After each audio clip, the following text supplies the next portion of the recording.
calling all misfits, rebels, leaders, and teachers, welcome to the one place where the only way to fit in is by standing out, where big goals are met with even bigger action, and where we talk through then tackle all things entrepreneurship. I'm your host, Kelsey Knudsen, and this is the Get Shit Done podcast. Welcome to the Revolution.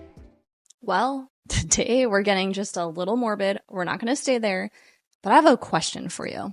Something that I really had to face recently, and I'm curious if this applies to you. Are you really living the life that you want? Like really, when you're looking at your business and the balance between that and your personal life, when you look at your relationships, when you look at the trajectory of where your business is headed, is all of that a hell yes? And here's the truth. For me, recently, it has not been. And I kind of talked about this last week, but that's a huge part of why we took some time off the podcast to just reassess, recalibrate. Some personal stuff happened, and eventually I'll talk about it on a deeper level. But just know that I recently had to really think this through. I recognized some things were not a hell yes, and I decided to make some changes. So today's episode is titled Transform or Die.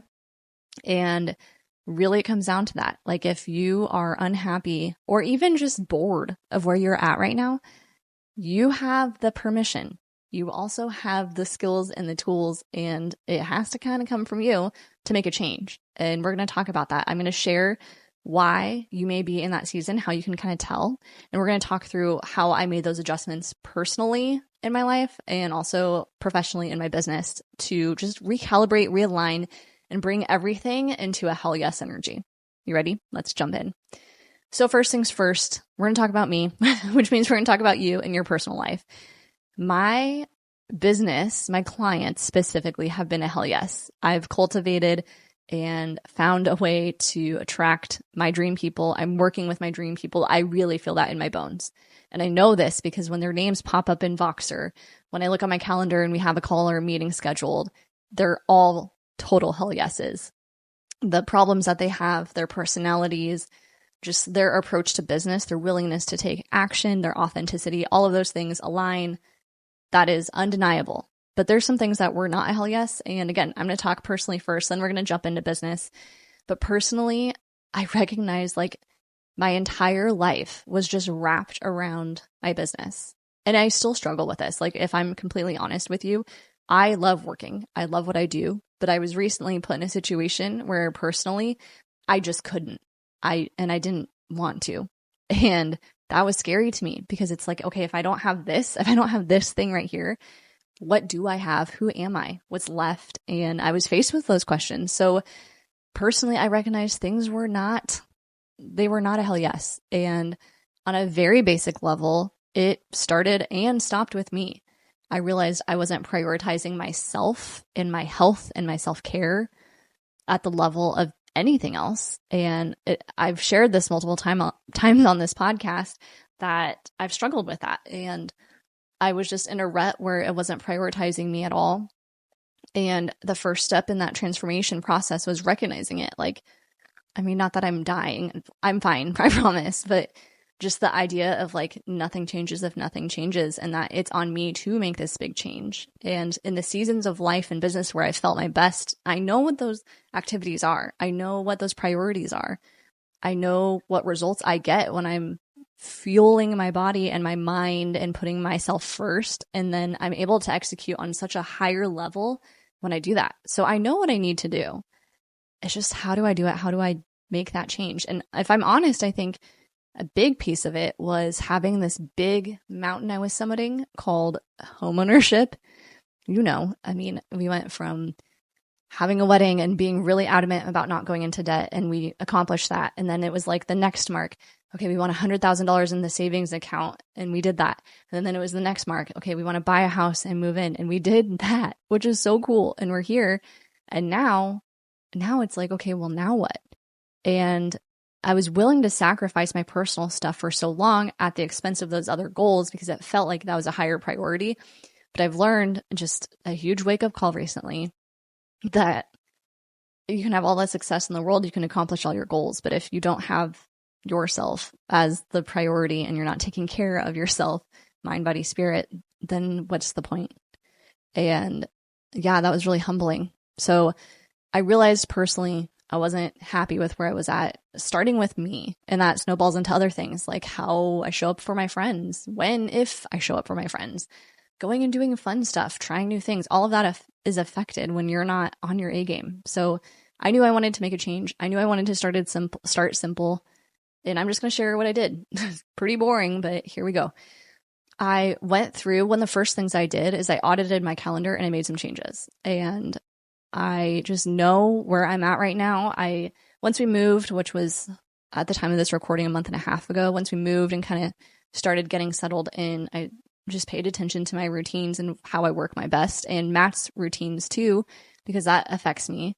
I mean, he's working from home right now, and I love you, Matt, but he's so distracting when he works from home, which is great. Normally he makes breakfast, which is awesome.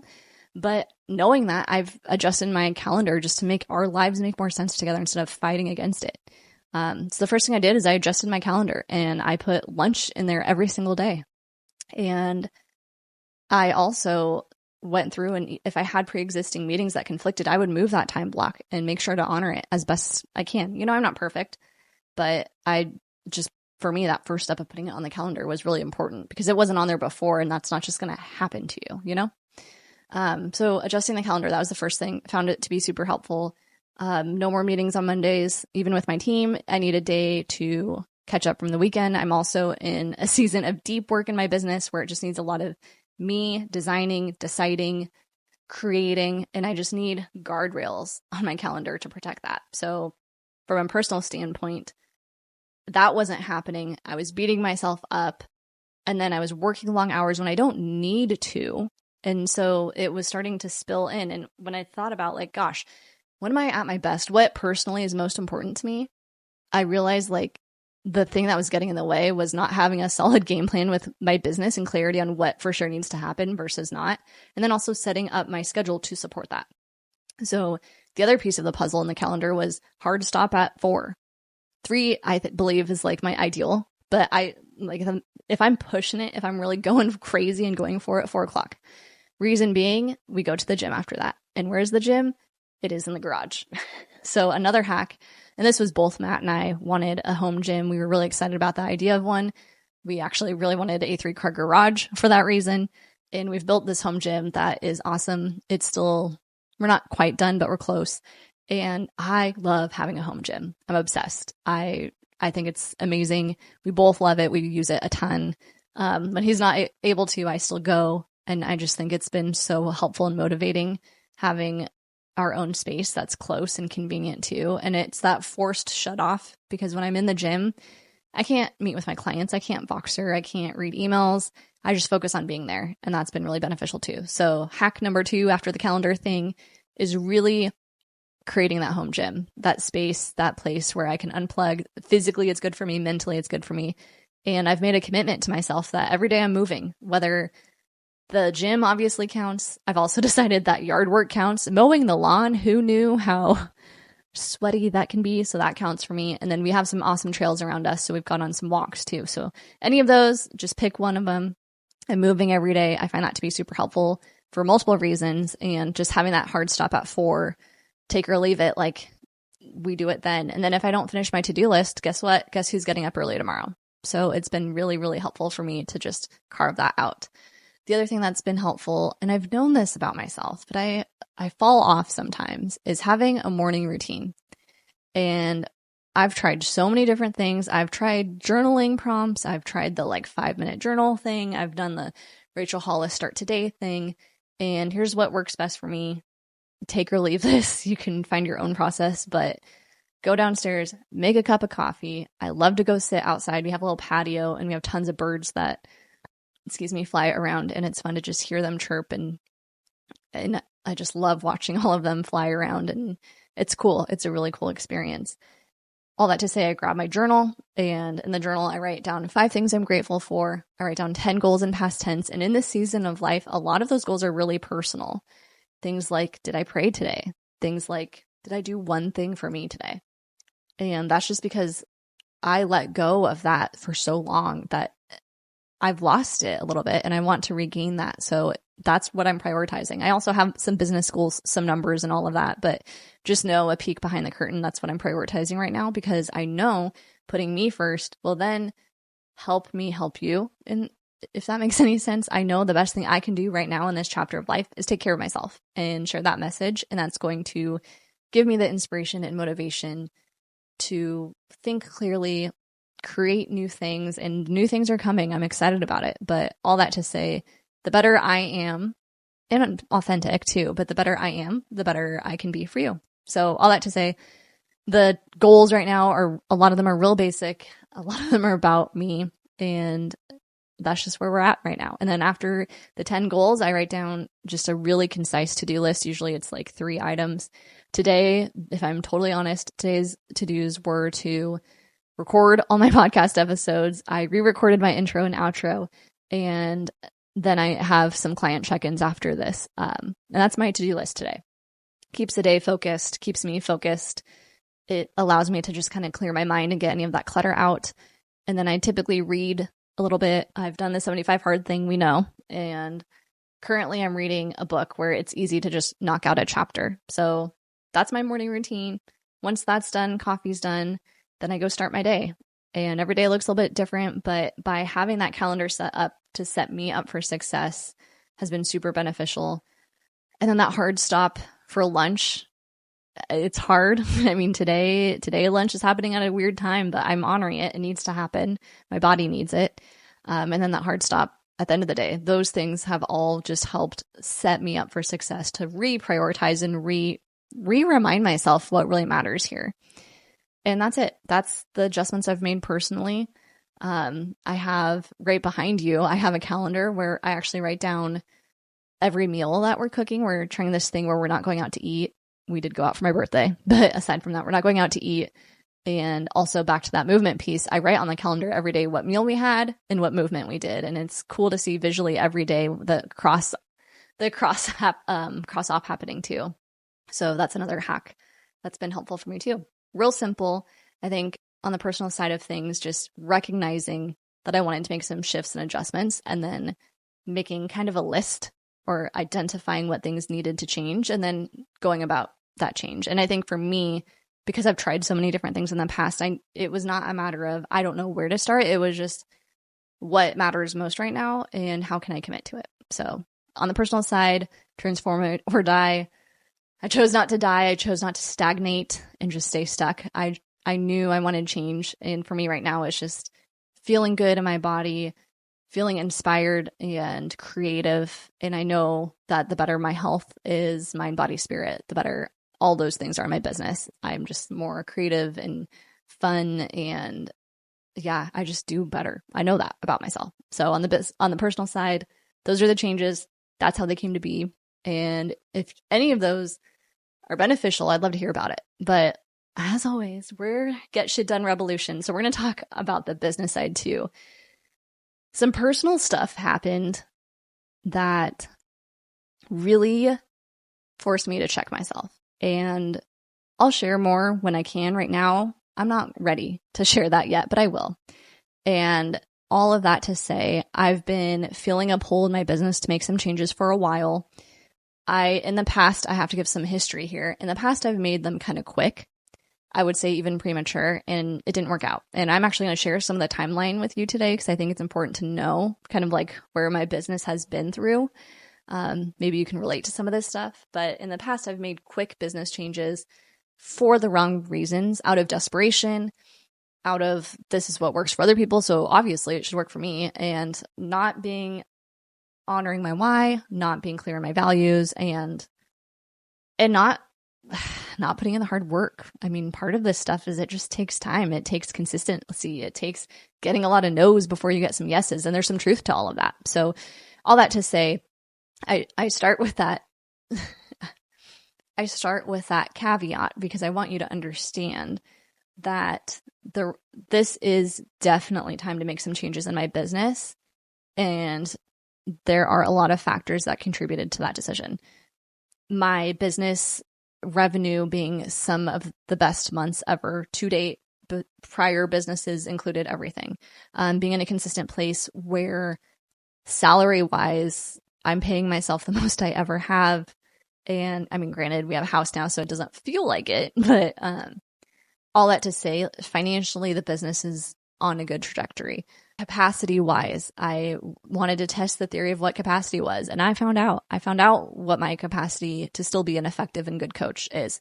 But what really started to chew at me was this idea of helping a wider range of business people. And this is going to feel contradictory to last week's podcast episode where I talked about some changes that are happening and where we've been and all that. If you haven't listened yet, highly recommend to go listen to that one. But all that to say, there's so many people that I encounter that I love and would love to help. And what they need is not this. They don't need an hour of my time or a deep dive into their business. It's really stuff that I have tools and templates and resources that exist that if I were to give them access to would be a really great solution for them. And this has been something I've been paying attention to for a while. And now it just feels like the right time to put that stuff out there. So I'm actually going to be launching a course and some other offers that are new for my business, but feel like a hell yes, because they're based on consistent problems I've worked through and solved and helped other people solve. And I'm excited because I think it will help more people and in a different way. And it also, on my side of things, will free up my time so I'm not having to exchange my time for money. Because the truth is, that's how my business is right now. And all of the vulnerabilities were highlighted, underscored, bold, italicized, all of it in the past month and a half. And this is all stuff I knew in the back of my mind. Like, okay, once I hit that maximum threshold, once I'm aware of what my max is, and I hone in and I find my hell yes people, those markers, okay, and the business is consistently, sustainable, doing well, then it's time to really think about what's next. And it was already on my mind, but what happened personally just really, like I said, brought attention to all of that, and that now is the time and this is the right solution. And I just wanted to share that context because I think in the coaching space, especially, people will try to sell you, they will try to wrap shit in like pretty paper and sell it to you. And that's just the truth. It's an unregulated industry. It's a mess. And there are people who are just trying to make a quick buck off of you. Buy my course. I'll teach you how to sell a course. And then I could go on and on about that. But this feels different. This feels exciting. It feels like it's going to help people. And I already have people testing out different parts of it. So I'm getting confirmation in real time from clients, past and present, that it's valuable stuff. So I'm really excited. All that to say, transform or die, when I asked that question about my business, it needed to change too. With the personal stuff, there were days where I couldn't work. Like mentally, it just, like that light switch could not turn on. Physically, for a little bit too, there was some stuff going on. And I'm safe. I'm okay. I promise. But it just really was like scary to me because I'm like, oh my gosh, I love work. I love what I do. And if I can't clock in, if I can't, get out of bed and put makeup on or even turn the lights on, like how the hell am I going to have a business? And that was really scary. So it just solidified things that were already in motion and also made me recognize like, okay, Kelsey, if you're wanting to create these new things, if you're wanting to redo the podcast, if you're wanting to update your website, those activities are not things that just fit in 15-minute chunks randomly on the calendar.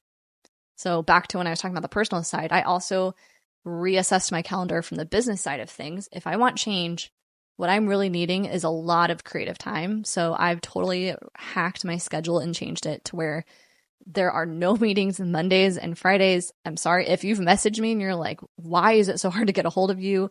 It's probably that. And I am diving deep and I hyper focus on the creative stuff because that is what my business needs from me right now. No one can create all the things that live up in here and get them on paper. I have to be the one to do that. And in order to do that, I have to protect my schedule. In order to protect my schedule, I have to block it off, stick to it, communicate that with my team, communicate that with my clients. And it's been great. I've really enjoyed it. And it's helped me to, knowing what I'm creating and using that time for, is why it's worth prioritizing that time. If I were to just be like, oh, I need to have time to make stuff, and I wasn't clear on what that time looked like, it would feel wasteful. But for me, because I know exactly how to spend it, it's been really great. And it's also given me permission to just make progress. So instead of saying like, hey, I need to knock out a course in a month, it's like, okay, I have a 4-hour chunk on Friday. I'm going to work those 4 hours until that time is up. And then whatever I got done is what I got done. And that reframe has been really helpful for me. It's also helped me just stay moving forward in a season that was kind of hard, to be honest. So all that to say, on the business side of things, I recognized to really change my business model and what needed to happen took some reflection to recognize that now is a good time to make those changes. I was doing it for the right reasons. And then ultimately, if I wanted those changes to happen, it's on me. There's no outsourcing or delegation or app that could solve these things. These are like the new things to be built in the business. And I am the builder of my business, just like you are. So if you're listening to this and you're like, uh-oh, I might be in that boat. Yes, business is great. We're bringing in $1 million in revenue. Awesome. But I'm not fulfilled, or I feel like shackled or stuck in my business. And I dream of a day where I can do more stuff virtually. Guess what, friend? You have to build that bridge to get out of that role. You have to replace yourself in that role. And that's on you. And I call that big brain energy, big brain activities. That's on you. And that to me is what needs to change to make that happen. And then how can we bake it into the schedule to prioritize it? Because that's, again, not something that just fits into little snippets of time here and there in the business. So I want to share the timeline of my business to you too, because I think it's important to understand how we got to this point, this transform or die, because like I said, I was quick to make changes before. It did not work. Don't be like old me. But I've learned some things. I've toughened up, and there's some things I would do different. But just to give a quick highlight so you know the background of all of this and why I'm like, change is good, but do it for the right reasons. Here's why. When I was in the hair industry, I had my own salon, had a team of contractors. I solo would work cut and color, and then I would have contractors for weddings. And I loved being a leader. I loved helping people. I loved problem solving. I loved running a business, but I got to a point where I was kind of burnt out on the professional side of things. And I knew I wasn't going to be long for that world, but I was just waiting for something to like push me out because the hours were good. The money was good. There was no reason not to. And then when COVID hit, it really, like with everyone else, was a huge wake up call. For me, it was a blessing because I'd been wanting direction or a reason to change for a while, and it happened. So I started coaching, consulting. I did all the things. I think when you're in business, there's seasons of that, right? Like all of us remember when you start, there's seasons that you just say yes to everything because you don't know enough to not yet. And you just kind of have to like pay your dues and do the thing. But once I started doing that, I too quickly was concerned about scalability in my business and started hiring coaches and programs and building courses and launching them, and no one would buy them. And then I didn't know how to sell. I didn't know how to convert people. I didn't know how to communicate and offer and say, hey, this is for you. It's a hell yes for me. You need this. Are you in or not? I didn't know how to be that clear and concise and confident. And so I would hemorrhage money and all these other things to help my business grow. And I just was not taking ownership of myself. And I made all these quick pivots. Maybe I just need a freebie. Maybe I need a freebie that funnels in with an email sequence, blah, blah, blah, blah, blah. And it just turned into like a lot of wasted effort. Granted, I don't regret that because I think it taught me a lot, but there were significant chunks of time where I was just spinning my wheels in my business and wondering why it wasn't working and just looking for this next 1099 contractor to help me out with my Pinterest or whatever it was.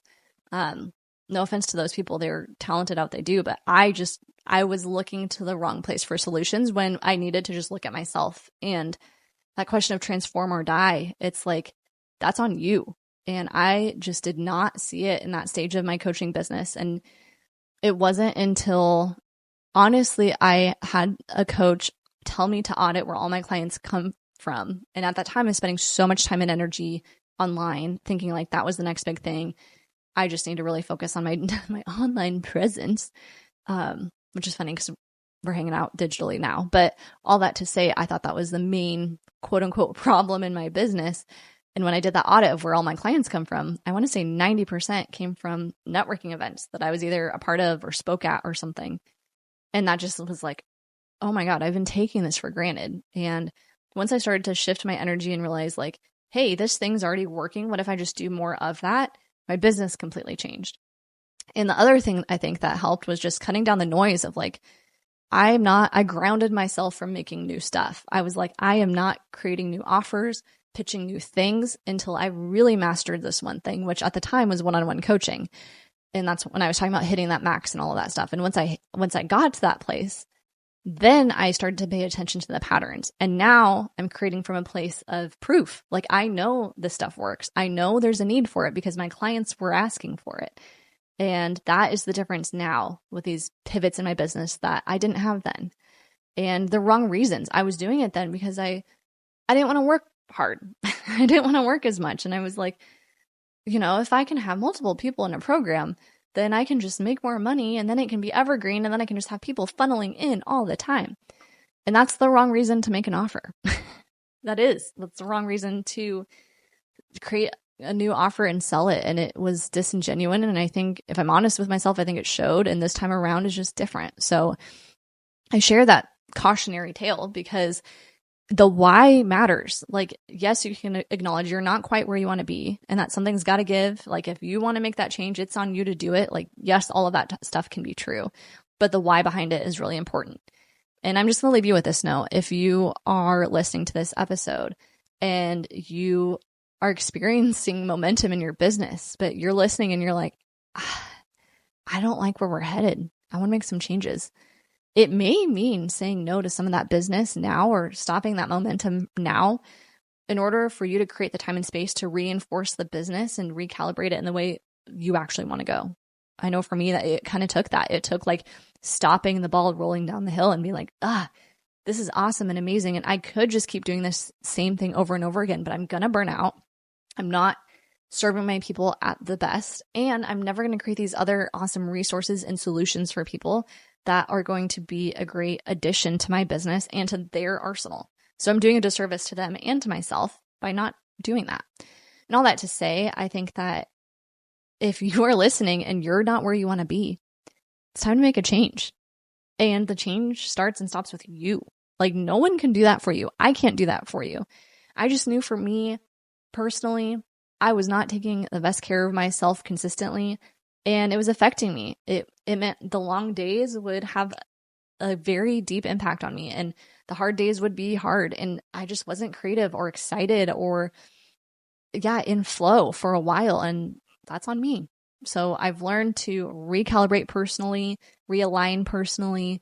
We've been working out pretty much since, I would say probably July is a fair assessment once the gym got set up.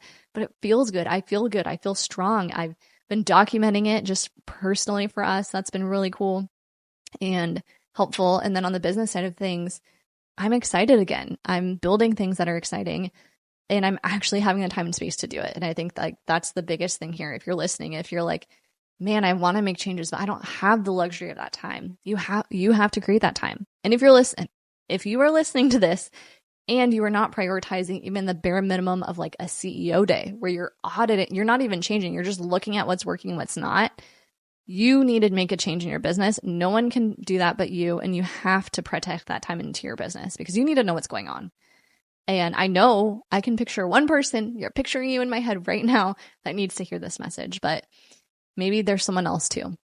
All that to say, it is your choice whether you want to transform, make a change, turn into that beautiful butterfly, pivot, adjust, adapt, scale, grow, build that empire, or not. Just stay where you're at right now. And are you really happy there? Probably not because you're listening to this episode. So all that to say, I encourage you to just take some time to reflect today. Think about personally, is that feeling like a hell yes? Think about business. Is that feeling like a hell yes? And then take some of my advice, some of these tips and tools, apply them into your calendar, into your life to make those changes. And ultimately, if you found this episode helpful, please do me one favor and share it on social media. I think that the best thing we can do is help spread the word. Like I said, we're building a revolution here. I'm excited to be around other people who are wanting to transform constantly, even if it's just small things, but like gosh, I am never satiated. And I think that, yes, that can sometimes be hard for people around me and in my life. That also is one of my superpowers. And I hope to attract other people who are like that too. So thank you so much for tuning in this week. I encourage you to really just sit with us today. Let me know what you think. Let me know what you discover. And I hope to catch you next week. Hey, thanks for being a part of the Get Shit Done Revolution. My hope is this episode sparked a fire in you, equipped you with some practical next steps, or inspired you to take action towards your goals. If it did, please help spread the word by sharing this episode or leaving a review on Apple, Spotify, YouTube, or wherever you're tuning in. Now it's time for me to hand over the keys and let you get shit done.